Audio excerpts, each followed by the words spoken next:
नमस्कार साथियों, आप सभी का स्वागत है। मध्य प्रदेश सहायक अध्यापक भर्ती 2022 की हमारे हिंदी विषय की परीक्षा जैसा कि आप जानते हैं कि 9 जून को है। तो परीक्षा में अब 2 महीने समय शेष हैं। तो ऐसे में क्या क्या कैसे पढ़ा जाए, फर्स्ट पेपर भी सेकंड पेपर भी कैसे पढ़ा जाए, कैसे तैयारी की जाए, उसके संबंध में आज हम चर्चा करेंगे। परीक्षा योजना आप सबको मालूम ही है। 50 क्वेश्चन फर्स्ट पेपर अर्थात जीएस के, जो एमपी का जीएस करंट अफेयर्स और कुछ आईसीटी है उससे आने हैं, जो कि 200 नंबर का होगा, 1 घंटे का होगा। फिर द्वितीय प्रश्न पत्र जो हिंदी है हमारा, वो 150 क्वेश्चन और 600 नंबर का होगा, वो 3 घंटे का एग्जाम होगा। ये परीक्षा योजना है। फिर 100 नंबर का इंटरव्यू, टोटल 900 नंबर का, आप सबको पता ही है। आइए अब हम सिलेबस के हिसाब से बात करेंगे, कौन सा विषय जीएस को और हिंदी को कैसे पूरा कवर किया जाए, कहाँ से पढ़ा जाए। ठीक है, सिलेबस के हिसाब से हम देखते हैं। तो आइए शुरू करते हैं। ये हमारा पाठ्यक्रम हमारे साथ है। प्रथम प्रश्न पत्र पहले देख लेते हैं। इसमें मध्य प्रदेश राष्ट्रीय एवं अंतर्राष्ट्रीय स्तर का सामान्य ज्ञान तथा कंप्यूटर का आधारभूत ज्ञान, ये सिलेबस है। इसमें मध्य प्रदेश का इतिहास, संस्कृति एवं साहित्य, फिर मध्य प्रदेश का भूगोल, मध्य प्रदेश की राजनीतिक व्यवस्था एवं अर्थशास्त्र, अंतर्राष्ट्रीय राष्ट्रीय एवं मध्य प्रदेश की महत्वपूर्ण समसामयिक घटनाएं, सूचना एवं संचार प्रौद्योगिकी, ये सिलेबस है। अब इसमें से जो एमपी का जीएस, भूगोल, इकोनॉमिक्स और पॉलिटी है, ये आप एक तो परीक्षा धाम या बुक ले लीजिए, या महेश कुमार बर्णवाल की मध्य प्रदेश विशेष की बुक आती है, उससे पढ़ लीजिए।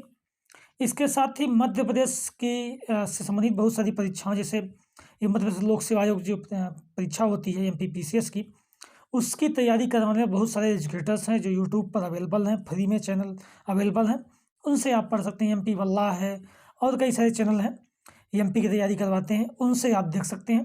क्योंकि आपको जीएस एमपी पीसीएस लेवल का ही पढ़ना है। एमपी पीसीएस ये भी एग्जाम करा रहा है, तो जीएस के 50 क्वेश्चन जो आने हैं वो हमको एमपी पीसीएस लेवल के ही पढ़ने हैं। ठीक, तो आप वो जीएस ये जो पार्ट है, राजनीति अर्थशास्त्र, भूगोल और इतिहास, संस्कृत और साहित्य, ये एमपी पीसीएस की तैयारी करने वाले विभिन्न जो चैनल है वहाँ से आप इसको पढ़ सकते हैं अच्छे तरीके से। ठीक, इसके साथ अंतर्राष्ट्रीय राष्ट्रीय मतलब की महत्वपूर्ण समसामयिक घटनाएं हैं, जो ये करंट अफेयर्स है, वो विभिन्न चैनल हैं यूट्यूब पर अवेलेबल हैं। कई सारी पत्रिकाएं हैं जो करंट अफेयर्स की मंथली आती हैं, अगर वो पढ़ सकते हैं तो वो पढ़ लीजिए।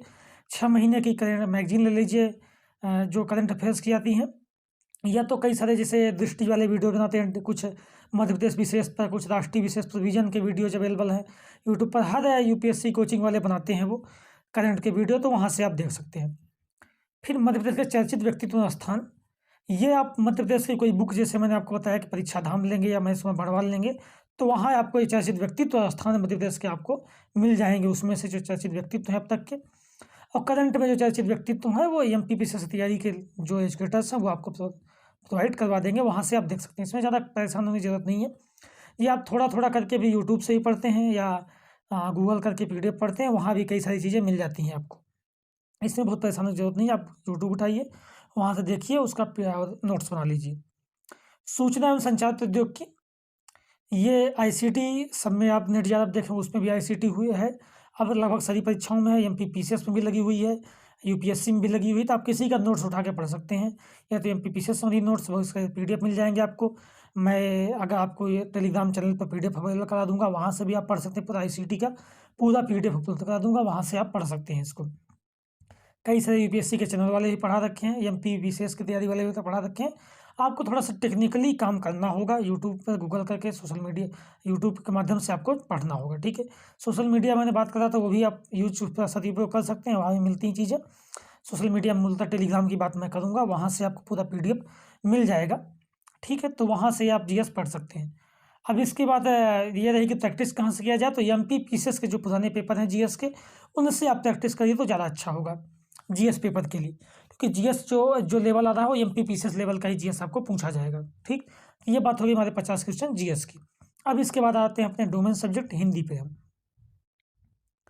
ये अंग्रेजी में सिलेबस है तो ठीक है। अब आते हैं हम हिंदी पे।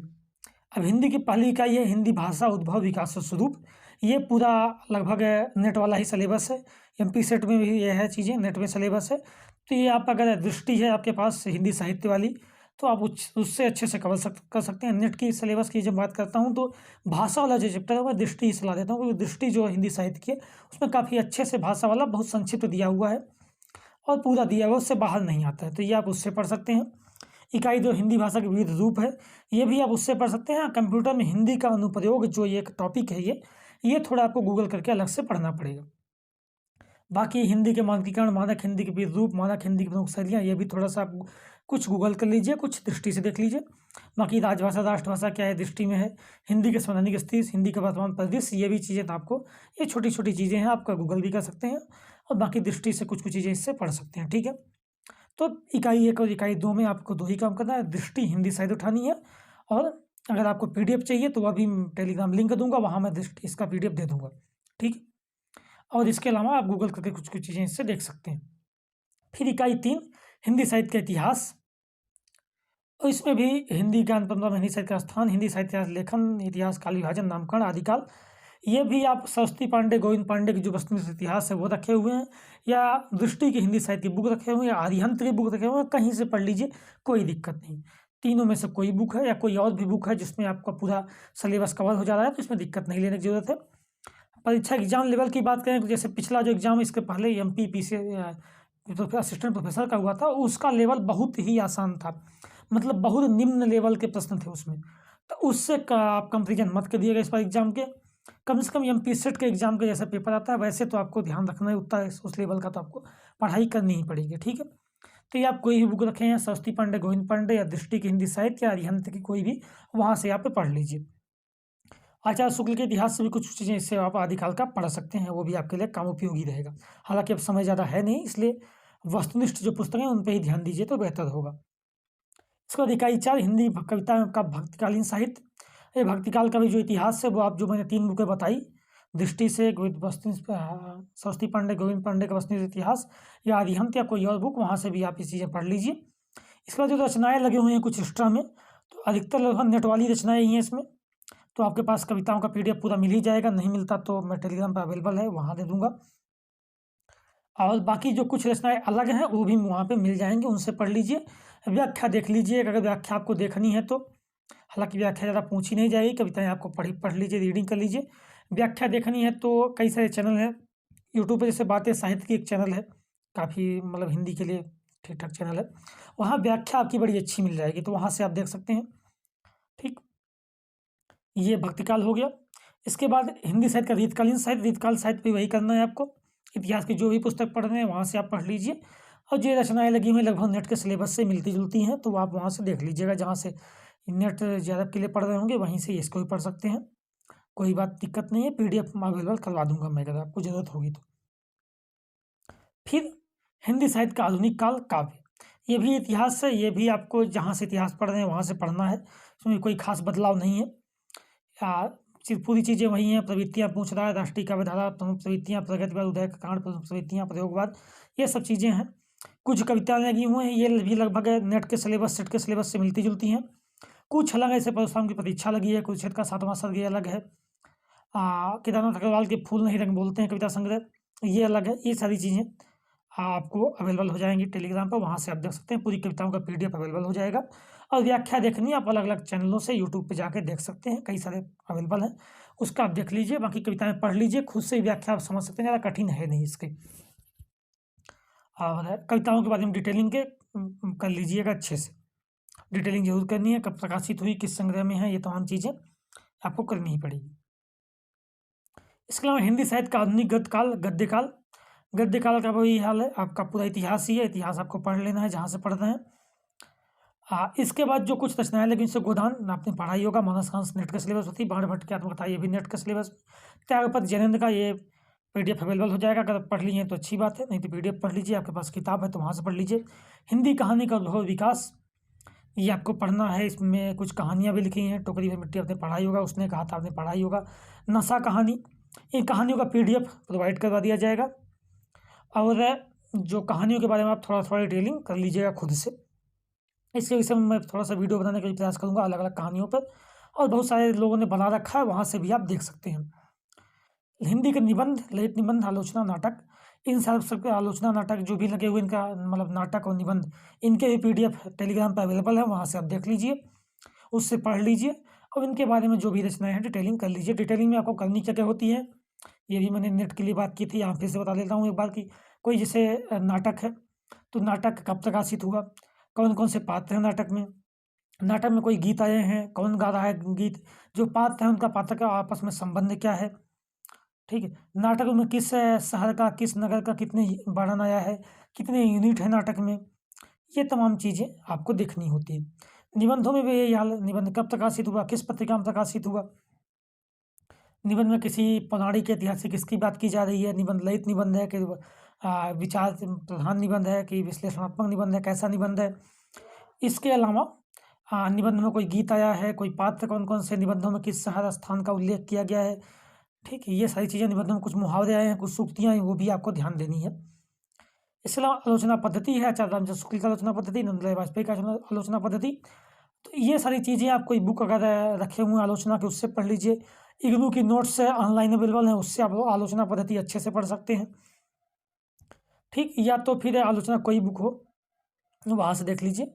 इग्नू के नोट्स से देखेंगे ज़्यादा अच्छा होगा, वो मैं प्रोवाइड करवा दूँगा, वो आपको टेलीग्राम पे मिल जाएगी। फिर अन्य गतिविधियों में देखिए रेखाचित्र संस्मरणात्मक कथा यात्रा विवरण, डायरी रिपोर्टाज, उद्भव स्वरूप और विकास, ये भी किसी खास बुक से पढ़ लीजिए आप। जैसे नगेंद्र का ये जो बुक है हिंदी साहित्य के इतिहास, उसमें इन चीज़ों के बारे में थोड़ा-थोड़ा PDF दिया हुआ है, वहाँ से देख सकते हैं। या बच्चन सिंह से भी देख सकते हैं, थोड़ा-थोड़ा बच्चन सिंह का जो दूसरा इतिहास है, उसमें कुछ चीज़ें दी हुई हैं। कोई भी इतिहास की बुक है, वहाँ से आप उठा के देख लीजिए इसके बारे में, या इग्नू के नोट से पढ़ लीजिए, वहाँ से भी मिल जाएगा आपको। फिर कुछ चीज़ें पथ के साथ ही संस्मरण रेखाचित्र लगा हुआ, आगे का याद है, आवत रहेगा याद, यह तवितन लगा हुआ है। इसके PDF मिल जाएगा अगर आपने पढ़ लिया है, या बहुत सारे ट्यूटर्स ने इसके विषय में पढ़ाया है, वहाँ से आप डिटेलिंग कर लीजिए। इकाई 8 काव्यशास्त्र, ये पूरा जैसे नेट के सिलेबस में था, सेट के सिलेबस में था, वही लगा हुआ है। ये आप कुछ नहीं करना है, दृष्टि या गोविंद पांडे उठाइए, वहाँ से पढ़ जाइए आप, ठीक? पूरा काव्यशास्त्र और प्रैक्टिस कर जाइए पुराने पेपर से, नेट के या सेट के पेपर से प्रैक्टिस कर लीजिए आप। नेट के पेपर से जो प्रैक्टिस करिएगा तो जो MP का लेवल है, चाहे तो अभी वाले कर लीजिए, लेकिन अभी के जो नेट के पेपर कठिन आ रहे हैं, 2021 18 19 20 21 के आसपास करेंगे तो MP के लिए पर्याप्त रहेगा आपके लिए। इसके बाद मध्य प्रदेश का हिंदी साहित्य, अब ये क्या कहाँ से पढ़ना है, ये एक बड़ी समस्या है सबसे ज़्यादा। जो आप MP के लिए बुक लेंगे, मैंने जैसा कि बात की परीक्षा धाम या महेश कुमार बर्णवाल, उनमें कुछ चीज़ें ये दिया हुआ है, MP के प्रमुख साहित्यकार ये दिया हुआ है। जो इसमें प्रमुख कवि लगे हुए हैं, माखनलाल चतुर्वेदी और सुभद्रा कुमारी चौहान, बालकृष्ण समान नवीन, जो MP के ही हैं कवि, श्रीकृष्ण सरल, इनकी कविताओं का PDF मैं आप पूरा संग्रह मैं प्रोवाइड करवा दूंगा, टेलीग्राम पे अवेलेबल हो जाएगा, वहाँ से आप कविताएं पढ़ सकते हैं। इनके बारे में डिटेलिंग आप खुद कुछ गूगल करके कर लीजिएगा, अभी आपको बहुत सारे एजुकेटर्स ने यूट्यूब पर करवाया है, वहाँ से आप चेक करके पढ़ के नोट्स बना लीजिए, ठीक? सर जोशी के पत्नी व्यंग, रमेश चंद्र शाह का अकेला मेला, ये डायरी लगी हुई है, इसको पढ़ने की बहुत ज़रूरत है नहीं, इसके बारे में आपको डिटेलिंग कर लीजिए। रमेश चंद्र शाह का अकेला मेला डायरी के बारे में प्रतिनिधि व्यंग आप पढ़ लीजिए, मिल जाएंगे आपको कहीं, ठीक है? ये चीज़ें हैं, ये भी PDF मिल जाएगा। और रमेश चंद्र शाह का अकेला मेला डायरी बहुत जो आवश्यकता है नहीं, इसके बारे में थोड़ा डिटेलिंग कर लीजिए, इसके बारे में ज़्यादा जानकारी मिलती भी नहीं है PDF में, हालांकि मैंने अगर आपको अवेलेबल हो जाती है तो आप पढ़ लीजिए, अच्छा रहेगा। फिर मध्य प्रदेश की प्रमुख हिंदी सेवी साहित्यिक संस्थाएं, मध्य प्रदेश साहित्य अकादमी, मध्य प्रदेश की हिंदी ग्रंथ अकादमी, निराला चंद्रपीठ, ये आपको जो MP के GS की बुक खरीदेगा उसमें आपको मिल जाएगा पूरा, ठीक? वहाँ से आप इसको पढ़ लीजिएगा। इसके विषय में ज़्यादा पढ़ना भी नहीं है, स्थापना कब हुई, प्रमुख वर्तमान अध्यक्ष कौन कौन से हैं, इनका कार्य क्या है, इतना चीज़ें ही देखनी है। फिर यूनिट 10 लोक साहित्य में जनजाति साहित्य, इसमें ही MP का लोक साहित्य पढ़ना है। मालवा, इसमें मालवा का लोक साहित्य हो गया, बुंदेलखंड का, बुंदेलखंड का, बघेलखंड का, मालवा का लोक साहित्य, ठीक है? लोक कलाओं का संरक्षण और जनजाति साहित्य, ये भी जो आप MP GS के बुक लिए होंगे, कोई भी बुक लेंगे, उसमें आपको ये अच्छे से मिल जाएगा, वहाँ से आप पढ़ सकते हैं। इसका एक PDF भी मैं प्रोवाइड करवा दूंगा, वहाँ से भी आप देख सकते हैं। जो PDF वाली सामग्री है, जो नोट्स है, वो प्रोवाइड करवा दूंगा नेट्स टेलीग्राम चैनल पे, टेलीग्राम की लिंक डिस्क्रिप्शन में दे दूंगा, वहाँ से आप देख लीजिए, ठीक है? बहुत सारे एजुकेटर्स ने इस पर भी बात की हुई है। MP चूँकि PCS के सिलेबस में भी ये लगा हुआ है, तो वहाँ भी पढ़ाए हुए हैं, वहाँ से आप इसको पढ़ सकते हैं। 2 महीने समय पर्याप्त है। अगर आप 6-7 घंटे भी दे रहे हैं एमपी के लिए तो बहुत रहेगा आपके लिए। और परीक्षा काफ़ी टल चुकी है, तब लगता है कि इस बार परीक्षा करा ही लेंगे। तो एकदम अच्छे से तैयारी में लग जाइए।